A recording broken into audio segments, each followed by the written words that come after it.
Every new watch is like a new piece of art. It has a different story to tell. It's a very interesting thing about watches. On the one hand, you have a high precision device, and the other thing is they have to be hand finished, which is very related to arts and crafts. You have these two worlds in one watch, both the aesthetical aspect of it and the mechanical aspect of it.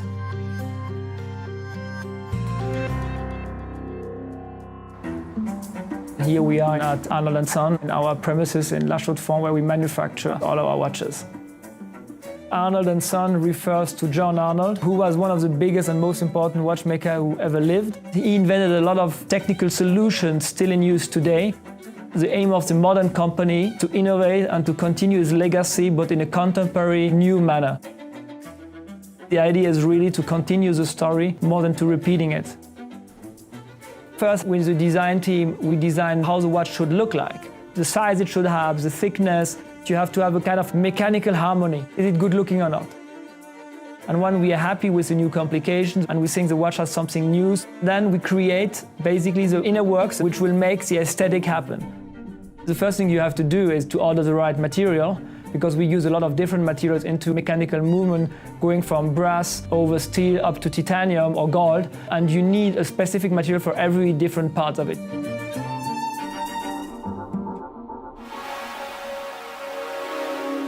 Once you have the raw material, you start really making the components.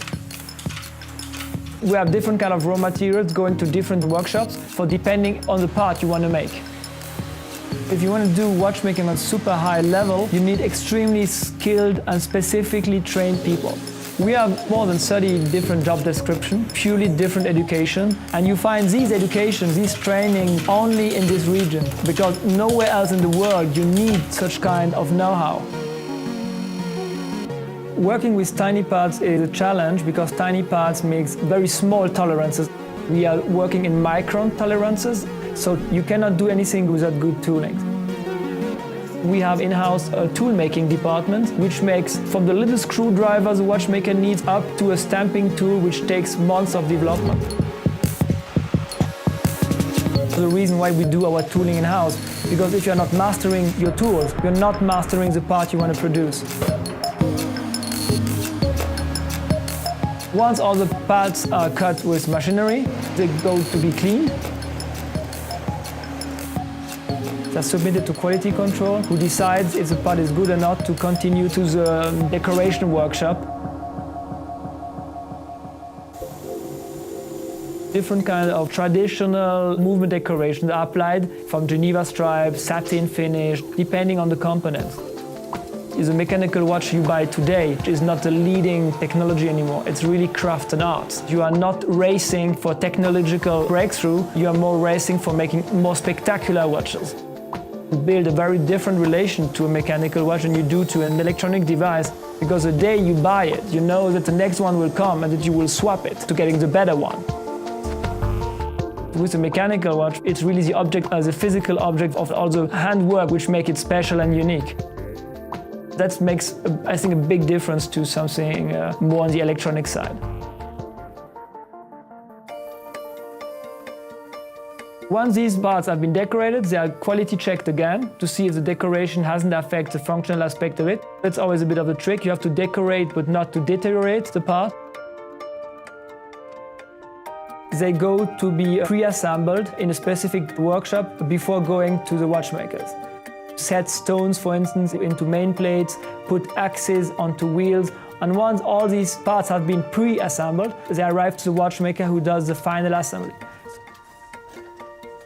The watchmaker gets all the little parts in little boxes, starts taking the main plate, which is the base on everything gets built on, adding the wheels, which are all on axes, put different bridges, holding all different wheels in place.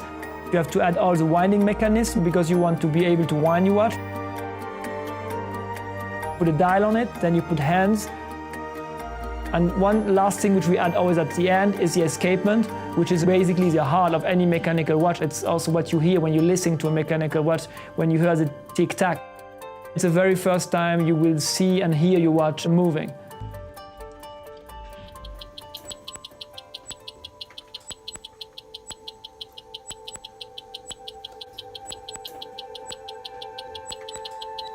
Starting from the simple beading, it's a long process going to a highly accurate mechanical watch.